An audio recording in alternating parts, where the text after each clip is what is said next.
Hai teman-teman, kembali lagi dengan saya yang hari ini akan membacakan novel yang berjudul Terpaksa Menikahi Pak Ustadz. Namun sebelum lanjut, mohon dukungannya supaya channel ini berkembang dengan cara like, komen, dan subscribe agar Mimin lebih semangat update. Baiklah, langsung saja kita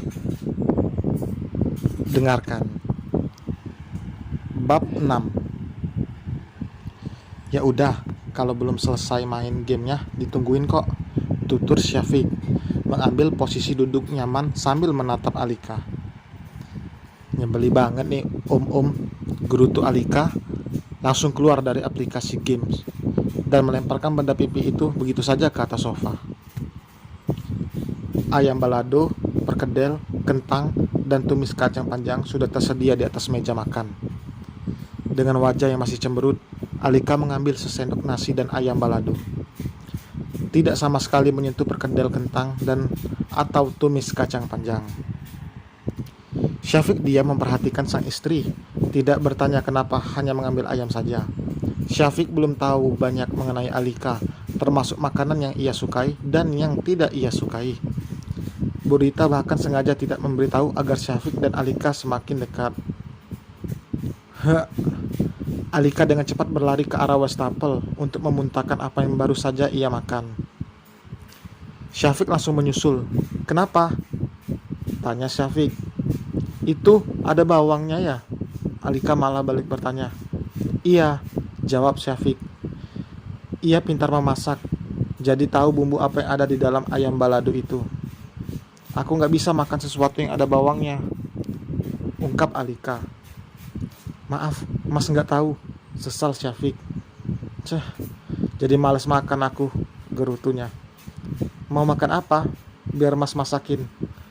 Akhirnya Syafiq turun tangan untuk masak. Alika meminta dibuatkan ayam goreng. Gadis itu dari dulu memang tidak bisa memakan sesuatu yang ada bawang di dalamnya. Meskipun tidak terlihat, tapi saat sudah masuk ke dalam mulut akan otomatis ia muntahkan. Alika berpikir jika orang di rumah itu sudah tahu mengenai masalah Alika yang satu ini. Ia kini duduk sambil menunggu Syafiq menyelesaikan masakannya. Perutnya sudah keroncongan. Ia memperhatikan suaminya yang ternyata piawai memasak. Alika yang notabene sebagai perempuan tentu kalah oleh Syafiq. "Yakin mau di rumah sendiri? Umi sama Abah juga pulangnya malam loh," ujar Syafiq. Salah satu cara lelaki itu membujuk sang istri agar mau ikut untuk kajian. "Iya, kenapa emang?" "Om, kalau mau pergi, ya pergi saja," sahutnya santai. "Baik-baik di rumah ya. Assalamualaikum warahmatullahi wabarakatuh," ujar Syafiq. "Waalaikumsalam," balas Alika tanpa memperdulikan tangan Syafiq yang berada di depan wajahnya. Meminta gadis itu untuk mencium tangannya. Syafiq hanya tersenyum lalu melenggang pergi keluar dari kamar. Beberapa menit berselang, Alika melompat-lompat di atas ranjang kegirangan. Ia bisa melakukan panggilan video bersama dengan laki. Gadis itu membuka aplikasi pesan dan langsung mencari nama laki. Saat baru saja akan menelpon, terdengar suara aneh yang membuat Alika merinding. Ia mengedarkan pandangannya untuk memastikan tidak ada yang aneh.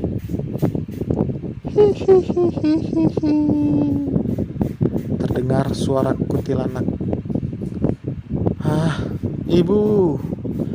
Detik berikutnya Alika langsung berteriak, melemparkan ponselnya ke sembarang tempat, lalu berlari keluar dari kamar. Pintu utama adalah tujuan Alika. Baru saja akan buka pintu, Syafiq datang dan kembali menutup pintu rumah. Saking kagetnya Alika sampai terjatuh. "Kenapa teriak?" tanya Syafiq sambil menahan tawa. Ia membantu Alika untuk berdiri. "Tadi aku mendengar suara kuntilanak," tuturnya. Tangan gadis itu mencengkram lengan Syafiq dengan erat.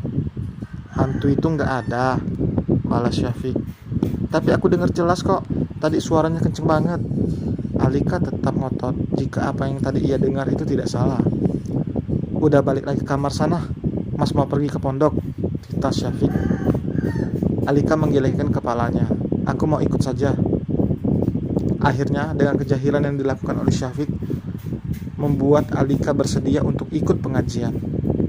Saat ini lelaki itu menunggu Alika yang sedang mengganti pakaiannya. Meskipun tidak memiliki gamis, tapi sebelum Alika pergi kemarin, Bu Rita sudah menyiapkan beberapa gamis dalam koper anaknya itu.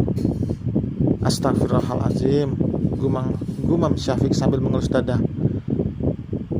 Ia merasa berdosa telah membuat istrinya ketakutan. Tapi itu satu-satunya cara agar Alika mau ikut pergi kajian bersamanya. Syafiq sengaja menaruh speaker kecil di dekat pintu agar kamar yang tersambung dengan ponsel yang dibawanya itu mendengar suara kuntilanak yang ada di sosial media. Ternyata niat yang coba itu berhasil. Syafiq melakukan semua ini juga untuk kebaikan sang istri. Alika keluar dari kamar menggunakan gamis berwarna biru tua yang menjuntai menutupi kakinya, dipadukan dengan kerudung panjang sebatas perut. Sengaja Bu Rita membelikan model gamis yang tertutup. Syafiq pun terpesona melihat penampilan istrinya sendiri yang semakin mempesona dengan baju tertutupnya. Masya Allah, cantiknya istri soleha mas, gumam Syafiq dengan diri. Komod kami ngomong apa sih Tutur Alika lalu berjalan lebih dahulu keluar dari rumah, disusul oleh Syafiq. Ayo jalan, ajak Syafiq setelah mengunci pintu. Jalan kaki. Alika menatap tidak percaya. Iya, nggak jauh kok, deket banget. Alika menghela napas berat lalu kembali berjalan lebih dulu dan menolak digandeng oleh Syafiq. Saat berada di pertigaan jalan, ia melihat beberapa laki-laki yang nongkrong di pos ronda dengan pakaian tidak rapi sedang bermain gaplek. Alika langsung memutar tubuhnya kembali dan berjalan ke arah Syafiq yang agak berjarak. Kenapa? Tanya Syafiq. Lelek banget. Bohongnya lalu mengandeng. Lebih tepatnya menyeret Syafiq agar berjalan lebih cepat. Alika sebenarnya takut karena dulu ia pernah juga diganggu oleh preman. Beruntung karena saat itu ia bersama Nurma. Assalamualaikum Pak Ustadz, sapa mereka saat Syafiq lewat. Waalaikumsalam warahmatullahi wabarakatuh. Mari bang ikut kajian, balas Syafiq. Insya Allah sebentar lagi kita kesana Pak Ustadz, jawab lelaki berambut gondrong itu. Para lelaki dianggap Alika preman. Memang benar, tapi itu dulu. Mereka saat ini hijrah, meskipun masih dengan pakaian khas seorang berandalan. Tapi mereka rajin mengikuti kajian Syafiq. Semua mata tertuju pada pasangan pengantin baru. Saat mereka masuk melewati gerbang pondok, banyak bisik-bisik terdengar oleh Alika. Mereka menanyakan siapa sosok yang datang bersama dengan Syafiq itu. Dengan cepat Alika melepas gandengan tangannya. Kenapa dilepas sayang? Bisik Syafiq menggoda. Jangan bikin aku malu ya, sahut Alika dengan mata membulat menatap Syafiq. Malu kenapa? Karena dipanggil sayang. Malu kalau mereka tahu aku itu punya suami sunggut Alika. Ia berjalan menuju masjid yang sudah berada di depan mata. Syafiq menghampiri seorang ketua santriwati. Dek Nisa, tolong temani istri saya. Iya Ustadz, jawabnya lalu menyusul Alika yang kini terlihat duduk di teras meja. Pengajian akan dimulai beberapa menit lagi. Para santri dan santriwati sudah mulai berkumpul di masjid. Syafiq memang bisa mengisi pengajian rutin di 1 minggu, 2 minggu sekali di masjid yang ada di pondok. Tapi ia juga bisa mengisi kajian di masjid-masjid lainnya. Assalamualaikum warahmatullahi wabarakatuh. Innal hamdalillah wassalatu wassalamu ala rasulillah sayyidina Muhammad ibni Abdillah wa ala alihi wa ahbihi wa maulana amma ba'du. Hadiri sidang majelis muslim wal muslimat yang semoga Allah muliakan dunia dan akhirat. Alhamdulillah, dengan izin Allah kita bisa berkumpul di masjid ini. Mudah-mudahan berkumpulnya kita di sini merupakan amal soleh sehingga kita bisa bertawasul dengan amal soleh tersebut.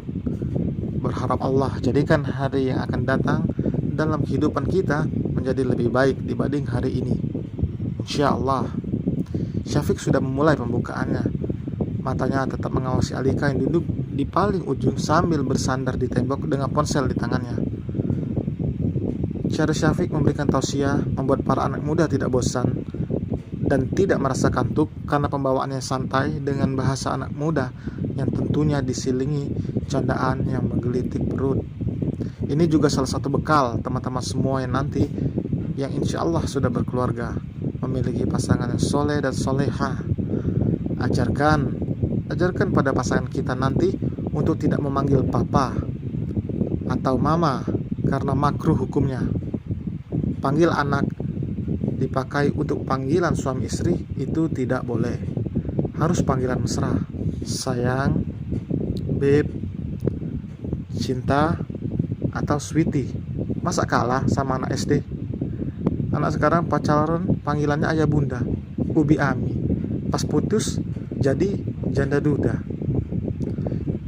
Suara tawa terdengar dari para santri berbeda dengan Alika yang mencebik dan melayangkan tatapan tajam pada Syafiq yang ternyata sedang memandanginya juga. Apa maksudnya? Apa maksud dia ngomong kayak gitu? Gumam Alika. Meskipun sibuk dengan ponselnya, tapi ternyata Alika tetap bisa mendengar apa yang Syafiq sampaikan di atas mimbar sana. Bersambung untuk episode kali ini teman-teman. Terima kasih yang sudah mendengar. Sampai berjumpa di bab berikutnya. Bantu like, komen, dan subscribe. Terima kasih.